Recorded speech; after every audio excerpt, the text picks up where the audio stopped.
જય સ્વામિનારાયણ વિદ્યાર્થી મિત્રો, શ્રી સ્વામિનારાયણ ગુરુકુળ રાજકોટ સંસ્થાન દ્વારા આયોજિત SGIS ઓનલાઈન ગુરુકુળમાં હું પઢિયાર મહેન્દ્ર આપનું સ્વાગત કરું છું. આજે આપણે ઇંગ્લિશની અંદર ક્વેશ્ચન ટેગ યુનિટ 10ની ચર્ચા આપણે કરીએ છીએ ગ્રામર ટોપિકમાં. છેલ્લા પીરિયડમાં આપણે જોઈ ગયા હતા પાર્ટ 1 ક્વેશ્ચન ટેગમાં, અને એમાં જુદી જુદી પ્રકારની ચર્ચાઓ કરી. એ 2 મિનિટમાં એનું તમને રિવિઝન કરી દઉં, અને ત્યાર પછી આપણે સાદા વર્તમાનકાળ, સાદો ભૂતકાળ અને સાદા ભવિષ્યકાળની અંદર ક્વેશ્ચન ટેગ કઈ રીતે બને છે એની ચર્ચા આજે અત્યારના ટોપિકમાં આપણે કરીશું, અત્યારના લેક્ચરમાં આપણે કરીશું. બરાબર? તો અહીંયા જે લાસ્ટ પીરિયડમાં આપણે જે જોઈ ગયા એની ચર્ચા કરીએ તો સાદો વર્તમાનકાળ જે છે એ સાદા વર્તમાનકાળની અંદર ક્વેશ્ચન ટેગ કઈ રીતે બને છે, સાદા વર્તમાનકાળની અંદર ક્વેશ્ચન ટેગ કઈ રીતે બને છે એની આપણે ચર્ચા સેજ કરી લઈએ. તો સાદા વર્તમાનકાળમાં ક્વેશ્ચન ટેગ જે છે એ ટુ બીના રૂપને ધ્યાનમાં રાખીને આપણે છેલ્લે ચર્ચા કરી ગયા હતા. દાખલા તરીકે ઇઝ, આર અને એમ, આની ચર્ચા આપણે કરી ગયા હતા. ઉદાહરણ પણ આપ્યું. ઇઝ તો ઇઝન્ટ, આર તો આરન્ટ, અને એમ નોટ હોય તો આરન્ટ લખવું. આવું મેં આપણે છેલ્લે આપણે વાત કરી ગયા છે. દાખલા તરીકે ઉદાહરણ લખું છું કે હી ઇઝ ગુડ બોય, તો ઇઝન્ટ હી, આ એક છે. He is good boy, isn't he. અહીંયા ઓલો નિયમ યાદ રાખશું, વિધાન વાક્ય હકાર, ક્વેશ્ચન ટેગ નકાર. આને આરને ધ્યાનમાં રાખીને આપણે લખીએ આપણે કે we are going to school. અહીંયા ક્વેશ્ચન ટેગ આપણે લખવું હોય તો વિધાન વાક્ય હકાર છે, ક્વેશ્ચન ટેગ નકાર બનશે. આરન્ટ વી. લાસ્ટ ટાઈમ આપણે ચર્ચા કરી ગયા હતા કે અહીંયા ક્વેશ્ચન ટેગની અંદર ઇઝ નોટ એવું લખવામાં આવતું નથી, બલકે તેનું શોર્ટ ફોર્મ લખવામાં આવે છે, આ ઇઝન્ટ. બરાબર? પછી એમ વાળું, આઈ એમ અ ડૉક્ટર, હું ડૉક્ટર છું માનો કે. તો અહીંયા એમ છે તો એમન્ટ નથી થતું પણ આરન્ટ થાય છે. આરન્ટ આઈ. મેં છેલ્લે નિયમમાં તમને કહ્યું હતું કે ક્વેશ્ચન ટેગની અંદર બધા જ લેટર્સ જે છે એ સ્મોલ લખવાના, પણ અહીંયા આપણે જોઈ શકાય છે કે આઈ જે છે એને આપણે અહીંયા કેપિટલ લખેલો છે. તો મિત્રો અહીંયા આપણે યાદ રાખશું કે આઈ જે રહ્યો ને એનો અર્થ જ્યારે હું થતો હોય એ હંમેશા કેપિટલમાં જ આવે, અને આમે તમે જેનામાં હું આવી જાય છે એ લગભગ આમ ઊંચો ચાલતો હોય. જોજો, હા એ છે, એમ આપણે યાદ રાખશું. હું પદ. બરાબર છે? એટલા માટે આપણે એને કેપિટલમાં જ રાખીશું. હું અર્થ જે થતો હોય તે એ હંમેશા આગળ પડતો હોય છે ને, માટે કહું છું. ઓકે, ચલો. તો અહીંયા આઈ, મેં ઓલો નિયમ જે છે એમાં તમને અપવાદરૂપ આઈ જે છે કે જેનો અર્થ હું થતો હોય તે અને માત્ર તેને જ કેપિટલ રાખવાનું, બાકી બધું સ્મોલ. છેલ્લે આપણે ચર્ચા કરી ગયા હતા કે ક્વેશ્ચન ટેગની વિધાનની અંદર કોઈ પણ નામ વપરાય. દાખલા તરીકે આપણે લખીએ નેહા ઇઝ ક્લેપિંગ, આવું એક ઉદાહરણ લઈએ. તો જો ક્વેશ્ચન ટેગ જ્યારે લખીએ છીએ ત્યારે નેહા જે છે નેહા અહીંયા લખીશું નહીં, બલકે આનું આપણે સર્વનામ, તો આ ફિમેલ છે માટે ત્યાં શી, તો આ હકાર છે તો આ નકાર, ઇઝન્ટ સી. બરાબર? તો આ રીતે લાસ્ટ પીરિયડની અંદર આપણે આની ચર્ચા કરી ગયા છે. હવે જે જુદા જુદા પ્રકારના ડુ ડઝ કે એવા જે સહાયકારક ક્રિયાપદો હોય, આ ટુ બીના રૂપની વાત કરી. જ્યારે ઓલા ટુવાળા ક્રિયાપદો હોય તો એનું ક્વેશ્ચન ટેગ કઈ રીતે બને એની આપણે ચર્ચા હવે કરીએ છીએ. Now I am talking about question tag in simple past tense, simple future tense and simple present tense. આની હું ચર્ચા અત્યારે કરવાનો છું. તો છેલ્લો શબ્દ જે બોલ્યો પ્રેઝન્ટ ટેન્સ, એની આપણે ચર્ચા કરી લઈએ. પ્રેઝન્ટ ટેન્સમાં આપણે શું યાદ રાખશું? તો વર્તમાન કાળમાં આપણને ખબર છે કે વર્તમાન કાળની વિધાન રચનાની અંદર ક્રિયાપદનું મૂળરૂપ હોય, એટલે કે કર્તા આપેલું હોય, ક્રિયાપદનું મૂળરૂપ વત્તા કર્મ, આ આપણને ખબર છે, એટલે કે ઓ. બરાબર? અહીંયા કર્મની અંદર એસ, ક્રિયાપદની અંદર એસ અથવા યસ લગાડેલું હોય, એ વાક્યની આપણને ખબર છે. તો જુઓ, અહીંયા આપણે લખીએ મનોજ ઇટ્સ એન એપલ. અહીંયા વાક્ય આપેલું છે, Manoj it's an apple. Manoj સફરજન ખાય છે. અહીંયા ઇટ્સ ખાય છે. આમાં ક્યાંય ઇઝ કે આરનો ઉલ્લેખ નથી. તો આવા પ્રકારના વાક્યો હોય એનું ક્વેશ્ચન ટેગ અહીંયા કઈ રીતે બને છે એની ચર્ચા આપણે અત્યારે કરીએ છીએ. તો જો આ ઇટ ખાલી ઇટ આપેલું હોય કે ઇટ્સ આપેલું છે ઇસ કે હોય, તો ઇટ આપેલું હોય તો ડુ યાદ રાખવાનું, આ યાદ રાખેલું હોય તો ડઝ યાદ રાખવાનું. પાછો નિયમ ઓલો યાદ રાખીશું કયો, કે વિધાન વાક્ય હોય તો અહીંયા હકાર હોય તો અહીંયા નકાર બનશે. તો આ ડઝ જે છે એનું નકાર શું થાય, ડઝન્ટ બને. અહીંયા વ્યક્તિ કોણ છે, મેલ છે, માટે ત્યાં હી આપણે લખશું. તો થઈ ગયું વાક્ય, doesn't he Manoj it's an apple. Doesn't he અહીંયા નામ હતું માટેનો સર્વનામ, અહીંયા ઇટ્સ છે માટે અહીંયા ડઝન્ટ. આગળ બીજું, they play cricket every day. તેઓ દરરોજ ક્રિકેટ રમે છે. વાક્ય કેવું છે, હકાર કે નકાર? બરાબર છે, નકાર વાક્ય છે. જો નકાર હશે તો અહીંયા આપણે ક્વેશ્ચન ટેગ કેવું બનાવશું, હકાર. અહીંયા હકાર હશે તો ક્વેશ્ચન ટેગ કેવું બનાવશું, નકાર. તો અહીંયા જુઓ, મેં હમણાં જ કીધું કે ક્રિયાપદનું મૂળ રૂપ આપેલું હોય તો ડુ, અને એનું નકાર રૂપ શું થાય, ડોન્ટ. તો પહેલાંનું ડોન્ટ તો લખવું જ પડશે. હવે અહીંયા સર્વનામ જે અપાયેલું છે એ સર્વનામ અહીંયા લખી નાખો, પણ સ્મોલ. Don't they. હજી એક ઉદાહરણ,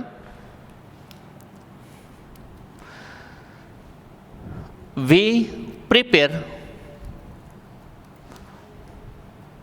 અવર બ્રેકફાસ્ટ. આપણે આપણો નાસ્તો તૈયાર કરીએ છીએ, બ્રેકફાસ્ટ દરરોજ આપણી જાતે કરીએ છીએ એવું માની લઈએ. તો અહીંયા પ્રિપેર લખેલું, એસ કે એસ લગાડેલું છે નથી, તો ડુ યાદ રાખશું. આ નકાર છે કે હકાર? બરાબર છે, હકાર છે તો અહીંયા નકાર. તો અહીંયા પહેલાં ડોન્ટ લખી નાખો. એસ હોત તો ડઝન્ટ આવત, આર્યું. બરાબર, તો અહીંયા વી છે, લખી નાખો વી, ડોન્ટ વી. હજી એક ઉદાહરણ આપું, મિથ ડ્રિંક્સ ટી. પીવાય નહીં હો. Myth drinks T. મિથ ચા પીવે છે, તમે પીવો છો? ના, પીતા હો તો નહીં પીવાની. અહીંયા ડ્રિંક્સ છે, જુઓ ડ્રિંક્સ, એસ કે એસ માટે શું યાદ રાખવાનું, ડઝન્ટ. Doesn't he. મિથ જે છે એ બોય છે માટે અહીંયા હી. આથી વિરુદ્ધમાં જતા રહીએ. વિધાન વાક્ય હકાર હોય, ક્વેશ્ચન ટેગ નકાર બને. હવે એથી જુદો નિયમ, ડુ ક્યાં આવે, ડઝ ક્યાં આવે એ જોઈ લઈએ. આમાંનામાં વિધાન વાક્ય આ કેવું છે, હકાર છે, તો ક્વેશ્ચન ટેગ કેવો બન્યો, નકાર બન્યો. હવે એ જ વસ્તુ આપણે અહીંયા જોઈએ.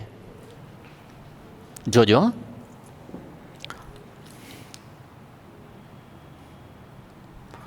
Payal does not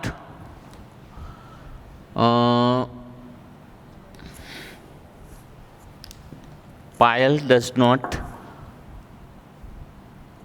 drink tea. Payal ચા પીતી નથી. ડઝ નોટ ડ્રિંક, અહીંયા ડઝ નોટ આવ્યું તો નોટ નીકળી જશે. Does she, does she. Payal does not drink tea. તો જો આ નકાર છે તો ક્વેશ્ચન ટેગ હકાર બને. આ નોટ નીકળી ગયું, ડઝ સી. બીજું ઉદાહરણ, they do not go to school. અહીંયા ક્વેશ્ચન ટેગ આપણે ઉમેરી દઈએ. They do not go to school. અહીંયા ડુ નોટ આપેલું છે, તો ક્વેશ્ચન ટેગ જ્યારે આપણે બનીએ ડુ ધે. સમજાય છે? અહીંયા નકાર, ક્વેશ્ચન ટેગ હકાર. એવી રીતે ઉદાહરણ આમાંનું નામવાળું લઈ લઈએ.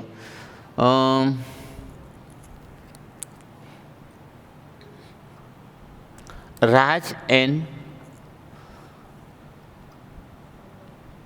રંજન. અહીંયા બે આવ્યા જો, Raj and Ranjan. Do not go to school. અહીંયા રાજ અને રંજન છે, બહુવચન છે. જુઓ, આ ડુ નોટ છે, અહીંયા ડઝ નોટ કેમ ન આવ્યું? કારણ કે બહુવચન હોય તો ડઝ નો આવે ને ડુ જ આવે. માટે અહીંયા ડુ ધે. બરાબર. તો આ રીતે સાદા વર્તમાન કાળમાં હકાર અને નકાર ક્વેશ્ચન ટેગ કેમ બને છે એની આપણે આ ચર્ચા કરી રહ્યા છીએ. ત્યારે ક્લિયર આટલું? આમાં કોઈને કાંઈ પૂછવાનું? જમાશે? બરાબર જામશે ને? ડુ નોટ હોય તો ડુ લખો. અહીંયા જો ડુ નોટ કે કાંઈ નથી, ક્રિયાપદની એસ કી એસ લગાડેલું, તો ડઝ અથવા ડુ લખો. અહીંયા નકારરૂપ ડોન્ટ, ડઝન્ટ. જો જોઈ શકો છો, it's, doesn't, play, don't, prepare, don't, drinks, doesn't. વિધાન વાક્ય ક્વેશ્ચન ટેગ, વિધાન વાક્ય હકાર, ક્વેશ્ચન ટેગ નકાર, વિધાન વાક્ય નકાર, ક્વેશ્ચન ટેગ હકાર. ક્લિયર? ઓકે, ચલો. તો આ હતું સાદા વર્તમાન કાળમાં ક્વેશ્ચન ટેગ કેમ બને છે તે. હવે સાદા ભૂતકાળમાં કઈ રીતે બને છે એ આપણે જોઈ લઈએ. તમારો 8મું ધોરણ છે એટલે એમાં 3 જ ખાલી યાદ રાખવાના છે: સાદો વર્તમાન કાળ, સાદો ભૂતકાળ ને સાદો ભવિષ્યકાળ. બાકીના ટુ બીના રૂપ જે છે, ટુ હેવ જે છે એને આપણે યાદ રાખશું. ટુ હેવને યાદ રાખીએ, પછી આપણે યાદ રાખશું ટુ હેવ હેડ યાદ રાખશું, કેમ કે એ તમારે માત્ર ટુ હેવના રૂપો અંદર આવે છે. ખાલી 8મા ધોરણને ધ્યાનમાં રાખીને આપણે ચર્ચા કરી રહ્યા છીએ. અને જે વિદ્યાર્થીને ટુ બીના રૂપનું ક્વેશ્ચન ટેગ આવડે ને એને ચાલુ કાળનું આવડે જ, કેમ કે ચાલુ કાળની અંદર પણ એના જેવું જ છે, એકદમ સહેલું પડશે તમને એ. અત્યારે આપણે સાદા ભૂતકાળમાં question tag in simple past tense, simple past tense,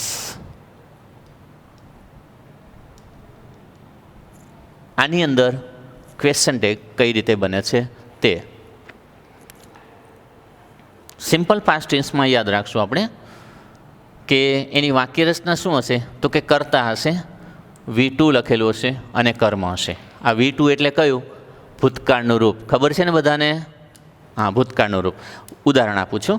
નિયમ તો ઓલા યાદ રાખવાના જો, કે વિધાન હકાર હોય તો ક્વેશ્ચન ટેગ નકાર બને, વિધાન નકાર હોય તો ક્વેશ્ચન ટેગ હકાર બને, ક્વેશ્ચન ટેગના બધા જ લેટર્સ જે સ્મોલ બને. બરાબર, આ તો યાદ રાખવાનું જ, એ તો આવે જ છે આની અંદર. ચલો વાક્ય લખું છું. સ્મિતને યાદ રાખીએ. સ્મિત પ્લેડ ખોખો.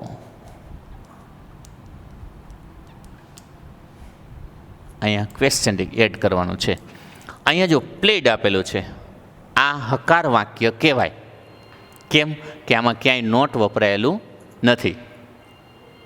આ હકાર વાક્ય કહેવાય, આમાં ક્યાંય નોટ વપરાયેલું નથી. માટે આ પ્લેડ આપેલું હોય તો આપણને ખબર છે કે જે ભૂતકાળનું V2 રૂપ જે છે એની અંદર ડીડ તો હોય જ.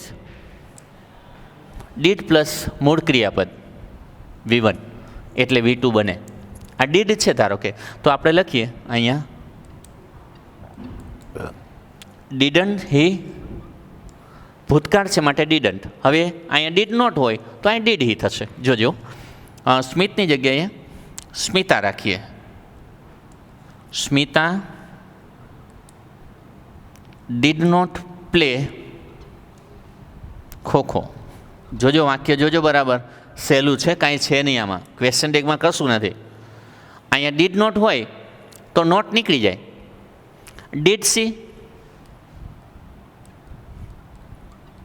જો આ સ્મિતા હતું માટે ત્યાં શી, આ સ્મિત હતું માટે ત્યાં હી. કેમ કે ઓલો નિયમ અહીંયા આવ્યો. કયો નિયમ? કે જ્યાં વિધાન વાક્યમાં જો સર્વનામ વપરાયેલું હોય તો તેનું હા સોરી, વિધાન વાક્યમાં જો નામ વપરાયેલું હોય તો ક્વેશ્ચન ટેગમાં તેનું સર્વનામ વપરાય. આ નિયમ અહીંયા આવે છે. ક્લિયર આટલું? આગળનું ઉદાહરણ જો, આ નોટ કાઢી નાખવાનો અહીંયા વિધાન વાક્ય હકાર, ક્વેશ્ચન ટેગ નકાર, વિધાન વાક્ય નકાર, ક્વેશ્ચન ટેગ હકાર. આગળ બીજું ઉદાહરણ, they prepared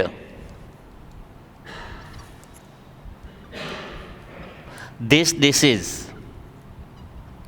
તેઓએ આ ડીશ તૈયાર કરી છે. they prepared, વિધાન કેવું છે? હકાર. અહીંયા પ્લેડ હતું તો અહીં પ્રિપેર્ડ છે, તો અહીં શું આવશે? ડીડન્ટ તો આવશે જ.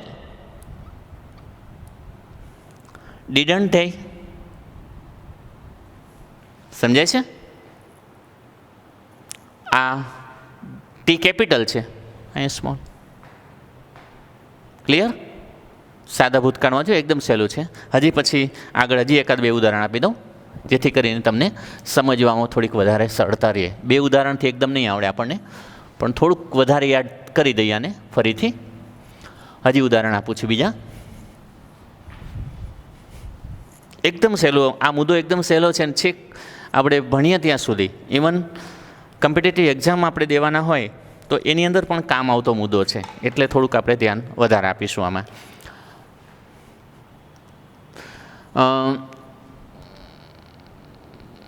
We thought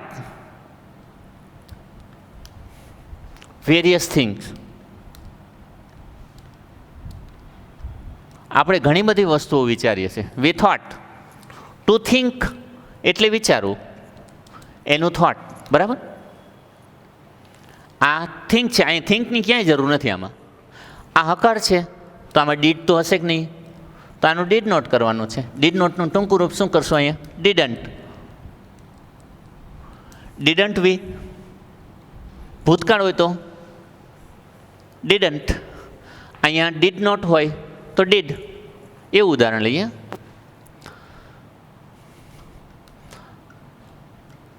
I never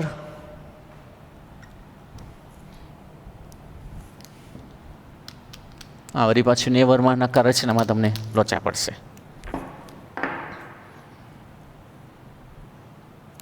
I did not play alone. હું ક્યારેય એકલો રમતો નથી. I did not play alone. તો અહીંયા ડીડ નોટ આવ્યું તો ત્યાં ડીડ જ લખવાનું. આઈ કેપિટલ, અહીંયા મેં કહ્યું ને આઈ આવે એટલે એને કેપિટલ જ લખવાનું. Did I. પછી આગળ Meera did not cook herself. Meera ક્યારેય પોતાની જાતે રસોઈ કરતી નથી. Did not. તો અહીંયા ડીડ લઈ લેવાનું. Did she. ક્લિયર? 5-7 ઉદાહરણ તમને આપી દીધા. આ બધા ઉદાહરણની અંદર આખો કમ્પ્લીટ મુદ્દો આપણને ખ્યાલ આવે એવો છે કે અહીંયા નકાર, આ બાજુ હકાર, અહીંયા હકાર, આ બાજુ નકાર. આના બધા શબ્દો જે છે બધા લેટર્સ કેવા કરે? સ્મોલ, આઈને બાદ કરતા. બરાબર? આટલું આમાં આવે છે. આ સાદા ભૂતકાળમાં શું થયું? Question tag. સાદા ભવિષ્યકાળમાં એ પણ સહેલું જ છે, આના જેવું જ છે, એકદમ સહેલું છે. હવે પછીનું મુદ્દો જે છે એ સાદા ભવિષ્યકાળનો લઈએ. સાદા ભવિષ્યકાળની અંદર શું યાદ રાખશું? જે મોટો બમ્પ છે ત્યાં, અને એ તમે ભૂલથી વિલ નોટ લખાઈ જાય છે ક્વેશ્ચન ટેગમાં.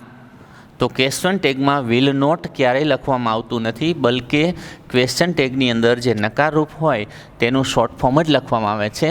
તો વિલ નોટનું શોર્ટ ફોર્મ મેં લખ્યું હતું, શું થાય? બોલો. હા બરાબર છે, વોન્ટ. પણ આ વોન્ટ જે રહ્યું એ વોન્ટની અંદર WONT લખવાનું. WANT લખીએ તો વાક્ય ખોટું પડે.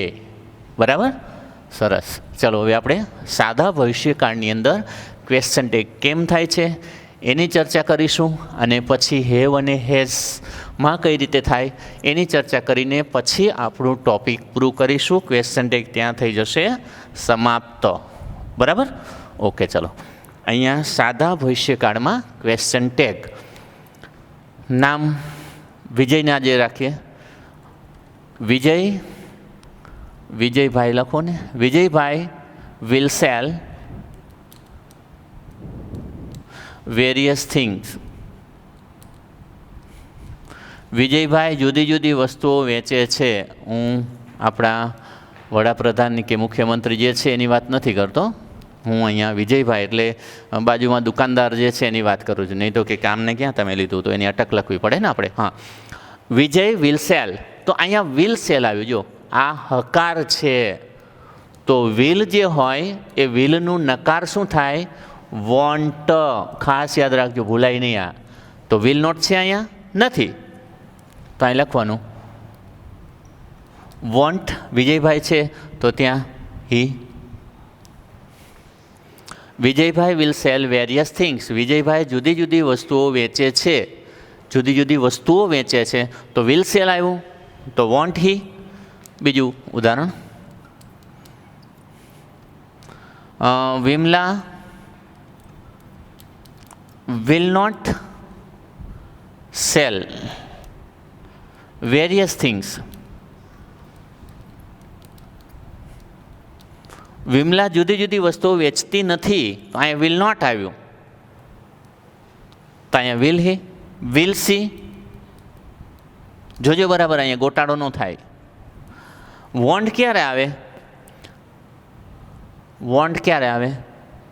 વિલ એટલે કે હકાર વાક્ય હોય તો વોન્ટ આવવાને, પણ અહીંયા તો નકાર જ છે. વિલ નોટ તો વિલ હી.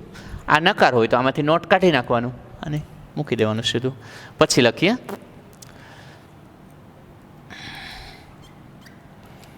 પ્રીતિ વિલ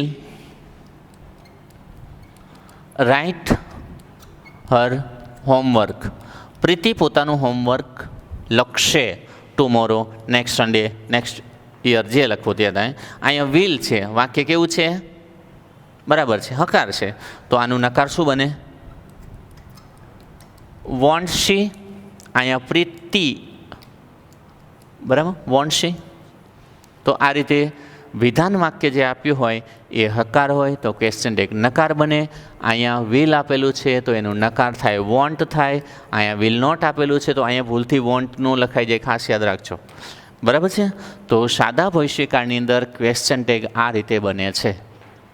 સહેલું છે, આની અંદર કંઈ અઘરું કંઈ દેખાતું નથી મને. ખ્યાલ આવે છે બધાને? Will sell, won't, will not, will. અહીં નોટ કાઢી નાખો ને અહીં મૂકો.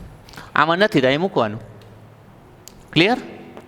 તો સાદા ભવિષ્યકાળમાં ક્વેશ્ચન ટેગ કઈ રીતે બને છે એની આપણે ચર્ચા આ રીતે કરી છે. આમાં કોઈને કંઈ ડાઉટ હું માનું ત્યાં સુધી નથી, છતાંય પણ થોડીક બાબત યાદ રાખશું કે વિધાન વાક્ય હકાર હોય, વિલવાળી વાક્ય રચના હકાર છે માટે ત્યાં વોન્ટ બનશે ક્વેશ્ચન ટેગ, અને વિલ નોટ આપેલું હોય તો વિધાન વાક્ય નકાર થયું માટે તેનું ખાલી વિલ આવે.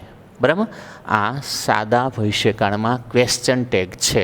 હવે આપણે ચર્ચા કરીએ છીએ ટુ હેવ જે આપેલું હોય તો ટુ હેવમાં ક્વેશ્ચન ટેગ કઈ રીતે બને છે તે. ટુ હેવ, ટુ હેવ એટલે ને હોવું, ની પાસે હોવું. હેવવાળી વાક્ય રચના જે પૂર્ણકાળમાં પણ આવે તો હેવની વાક્ય રચના જેવી બને ને એવી પૂર્ણકાળમાં બને. હેવનું ભૂતકાળ શું થશે? હેડ.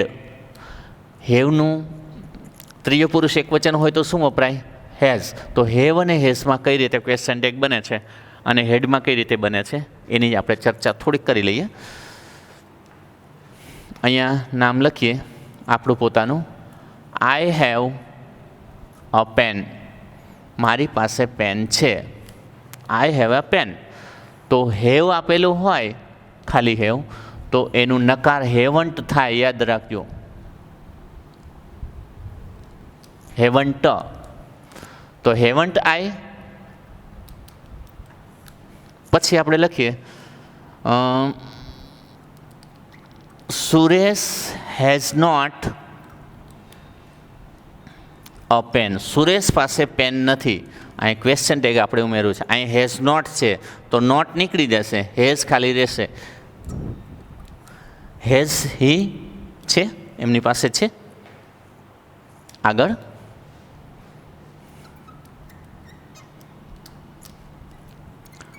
વી હેવ લોટ્સ ઓફ ફન. આપણને ઘણો બધો આનંદ છે, આપણી પાસે ઘણી બધી મજા છે. We have lots of fun. Have not છે આમાં ક્યાંય નથી, તો લખી નાખો haven't we. We have lots of fun, આપણી પાસે પુષ્કળ આનંદ છે. આ હેવ આવ્યું ખાલી હેવ, તો હેવન્ટ. અહીંયા હેઝ નોટ હતું, નોટવાળું હેવવાળું વાંકી લઈ. ચલો,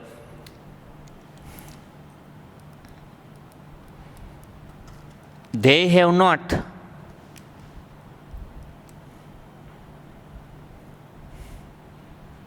good things. આપણે એમ લખીએ, તેઓ પાસે સારી વસ્તુઓ નથી. આ ક્વેશ્ચન એક છે, તો અહીંયા નોટ કાઢી નાખવાનું, ખાલી હેવ લઈ લો. હેવ ધે, અહીંયા નકાર તો અહીંયા હકાર. પૂર્ણકાળની અંદર પણ સેમ જ છે. આ હેવ અને હેઝ પૂર્ણકાળમાં પણ વપરાય છે. અહીંયા મેં ટુ હેવના રૂપો લીધા. એ પૂર્ણકાળમાં કઈ રીતે વપરાય છે એ આપણને ખબર છે. જો તમે પૂર્ણ વર્તમાનકાળ જે જોઈ ગયા છો, એ પૂર્ણ વર્તમાનકાળ પણ આની સાથે છે જ. પણ એ કરાવતા પહેલાં હું પૂર્ણ ભૂતકાળ આનું ભૂતકાળનું રૂપ છે એની ચર્ચા ઉદાહરણમાં આપી દઉં.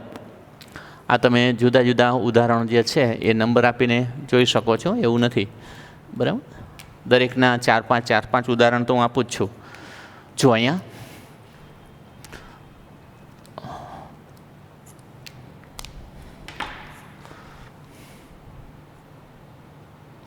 રાજ હેડ અ કાર. રાજ પાસે કાર હતી, વેચાઈ ગઈ, બરાબર. રાજ હેડ અ કાર, અહીંયા હેડ છે, જો નોટ છે આમાં ક્યાંય, તો અહીં મૂકવાનું. હેડન્ટ હી, ઉદાહરણ પછી બીજું. Viraj had not a bike. Viraj પાસે બાઇક ન હતી. અહીંયા રાજ પાસે કાર હતી, અહીંયા વિરાજ પાસે બાઇક નહોતી, ન હતી. હેડ નોટ, તો હેડ હી સહેલું છે. આ હી અહીંયા વિરાજ નથી લખ્યું, એનું સર્વનામ લખીએ છીએ. તો આ હેડ જે છે એ હેડ આ રીતે છે, સેમ આની જેમ જ છે. જો હેડ છે, નકાર નથી, અહીં નોટ નથી, તો અહીં નોટ મૂકવાનું. અહીં નોટ હોય તો અહીં નોટ કાઢી નાખવાનું. ક્લિયર? તો આ જે છે એ ટુ હેવના ભૂતકાળના રૂપો અને વર્તમાનકાળના રૂપોની અંદર કઈ રીતે ક્વેશ્ચન ટેગ બને છે તે. હવે આને આપણે પૂર્ણકાળમાં કઈ રીતે લેવાય એની પણ ચર્ચા એક ઉદાહરણ આપી દઉં, જેથી કરીને તમને સમજાઈ જશે. એમાં બહુ મોટી વાત નથી. એમાં હેવ અને હેઝ વપરાયેલું હોય તો પૂર્ણકાળ કહેવાય. પૂર્ણકાળની વાક્ય રચના આપણને ખબર છે. તમે 9મામાં પૂર્ણકાળ વધારે જોશો, અને જે વિદ્યાર્થીઓ અત્યારે 8મામાં છે એ વિદ્યાર્થીઓને કદાચ થોડોક વધારે પાવરફુલ હશે, તો ટેન્સીસ બધા કરેલા હશે, તો પૂર્ણકાળ એટલે પૂર્ણ વર્તમાનકાળ, પૂર્ણ ભૂતકાળ ને પૂર્ણ ભવિષ્યકાળની આપણે ચર્ચા કરીએ છીએ. એનો અર્થ એવો થયો, પૂર્ણ વર્તમાનકાળમાં હેવ હેઝ પ્લસ V3 આવે, એ આપણને ખબર છે. આપણે વાક્ય રચના કાંઈ પાકી નથી કરવાની, આપણે હેવ અને હેઝ જ યાદ રાખવાનું છે. અને પૂર્ણ ભૂતકાળ હશે તો હેડ યાદ રાખવાનું, બાકી કાંઈ યાદ નથી રાખવાનું આપણે, બરાબર. જો અહીંયા વાક્ય લખું છું, હેવ અને હેઝવાળી વાક્ય રચનામાં કઈ રીતે બને છે એની ચર્ચા આપણે કરીએ. હું લખું છું, Pritesh has completed his work. તમારે અહીંયા કયા કાળની વાક્ય રચના છે એ ભૂલી જવાની. કયા કાળની વાક્ય રચના ભૂલી જ જાઓ તમે. અહીં હેઝ વપરાયેલું છે, આમાં કંઈ નોટ છે નથી ને, તો અહીંયા હેઝન્ટ લખી નાખો પહેલાં. પછી પ્રિતેશ હી, એકદમ આ પૂર્ણ ભૂતકાળ, પૂર્ણ વર્તમાનકાળ છે. તમને આવડે કે ન આવડે પ્રશ્ન બાજુમાં રાખી દો. પણ અહીંયા હેઝ વપરાણું કે નહીં, આમાં નોટ છે ના, તો ક્વેશ્ચન ટેગમાં નોટ મૂકીને શોર્ટ ફોર્મ કરી નાખો. પછી બીજું ઉદાહરણ લઉં. એમાં જો અહીંયા તમે જોઈ શકો છો કે you have not done your work, તો અહીંયા હેવ નોટ છે. મતલબ કે તમારું વાક્ય, વિધાન વાક્ય જે છે એ નકાર છે. મેં હમણાં તમને કીધું હતું કે હેવ અને હેઝ જેવાળી વાક્ય રચના હોય ને એ પૂર્ણકાળમાં પણ વપરાય. જો હેવ પ્લસ V3 આવી ગયું, તો આ હેવ છે પ્લસ V3 એટલે પૂર્ણ વર્તમાનકાળ થયો. અહીંયા નોટ છે તો અહીંયા નોટ નહીં લખવાનું. મતલબ કે હેવ યુ આગળ બીજું ઉદાહરણ લખું છું. Meera has not completed her work. અહીંયા ક્વેશ્ચન ટેગ હવે ઉમેરીએ તો જો મીરા હેઝ નોટ, અહીંયા હેઝ નોટ છે કે નહીં? અહીંયા નોટ છે, અહીંયા નોટ હતું, એ નોટ બે કાઢી નાખ્યા. અહીંયા લખો હેઝ સી. વિધાન વાક્ય નકાર, ક્વેશ્ચન ટેગ હકાર. આ જ રીતે હેવ અને હેઝ જે છે એનું ભૂતકાળ શું થાય? હેડ થાય. અહીંયા લખીએ યા હેવ હેઝ, એનું ભૂતકાળ શું થાય? હેડ. હેડ પ્લસ V3 કરો એટલે પૂર્ણ ભૂતકાળ. તો પૂર્ણ ભૂતકાળની અંદર ક્વેશ્ચન ટેગ કેમ બને છે? જે તમારા કોર્સમાં નથી, 8માં નથી, પણ હેવ હેઝની વાક્ય રચના આવડે, હેડની વાક્ય રચના આવડે એટલે આવડે. દાખલા તરીકે આપણે લખીએ દિલીપભાઈ હેડ રિટન. અહીંયા દિલીપભાઈ હેડ રિટન હિઝ લેસન રાખીએ, એનું લેસન લખ્યું હતું. અહીંયા હેડ છે, જો આમાં નોટ છે ક્યાંય? આ વાક્યમાં ક્યાંય નોટ જોવા મળે છે? નથી. તો હેડ છે તો અહીં હેડન્ટ પહેલાં કરી નાખો, હેડન્ટ. આ દિલીપભાઈ જે છે મેલ માટે ત્યાં હી દિલીપભાઈ હેડ રિટન હિઝ હોમવર્ક. હવે આ હકાર રચના છે. ધારો કે નકાર હોય, નકાર લખીએ દક્ષા હેડ નોટ ડ્રંક. જો ડ્રિંક, ડ્રેન્ક, ડ્રંક, ત્રીજું રૂપ અહીં ડ્રંક આવે. આ હેડ પ્લસ V3 બરાબર. Daksha had not drunk tea. અહીંયા ક્વેશ્ચન ટેગ મૂકવાનો છે, આ ખાલી જગ્યામાં ક્વેશ્ચન. અહીંયા હેડ નોટ છે તો ક્વેશ્ચન ટેગમાં નોટ કાઢી નાખવાનું. તો અહીંયા હેડ પહેલાં લખી નાખો. દક્ષા માટે શી, હેડ શી. તો જો તમે જોઈ શકો છો કે પૂર્ણ વર્તમાન કાળ હોય, હેવ હેઝ પ્લસ V3, ખાલી હેવ હેઝની વાક્ય રચના છે એવી જ વાક્ય રચના છે. અહીંયા હેવ અને હેઝનું ભૂતકાળ હેડ થાય તો હેડ એટલે પૂર્ણ ભૂતકાળમાં હેડ આવે, બરાબર છે. તો પૂર્ણ ભૂતકાળમાં હેડ લખ્યું તો અહીં પૂર્ણ ભૂતકાળની વાક્ય રચના લીધી. તો અહીંયા આ હકાર હોય તો અહીંયા નકાર બને, અહીંયા નકાર હોય તો અહીંયા હકાર બને. તો અહીંયા જે આપણે ચર્ચા કરી ગયા એ હેવ હેઝના ભૂતકાળના રૂપની ચર્ચા કરી ગયા, પૂર્ણ વર્તમાન કાળમાં ક્વેશ્ચન ટેગ કઈ રીતે થાય એની ચર્ચા કરી, અને પૂર્ણ ભૂતકાળમાં કઈ રીતે થાય એની ચર્ચા કરી. મેં અગાઉના લેક્ચરમાં કહ્યું હતું, અત્યારે કોઈ વારંવાર કહીએ જ છીએ કે ગુરુકુળની અંદર જે અભ્યાસ દેવામાં આવે છે એ હું માનું ત્યાં સુધી કોઈ આવી રીતે કરતા જ નથી. આટલું બધું વ્યવસ્થિત, આટલા બધા નિષ્ણાંત શિક્ષકો, બરાબર છે, અને છેક તમારા ઘર સુધી. એટલે મને ખબર છે ત્યાં સુધી અમે બધા તમને ગમીએ છીએ, અને તો જ તમે આ રીતે બેઠા છો નિરાંતે, બરાબર છે. એટલે કે અમારી ચેનલ જે છે એને સબસ્ક્રાઈબ કરવાની છે, અમારા વિડીયોઝ વધારે આપણે એને શેર કરવાના છે. આ ટોપિક તો યાદ રાખવાનો જ છે. પછીના નવા લેક્ચરમાં આપણે ફરીથી મળીશું. ત્યાં સુધી રજા આપશો. જય સ્વામિનારાયણ.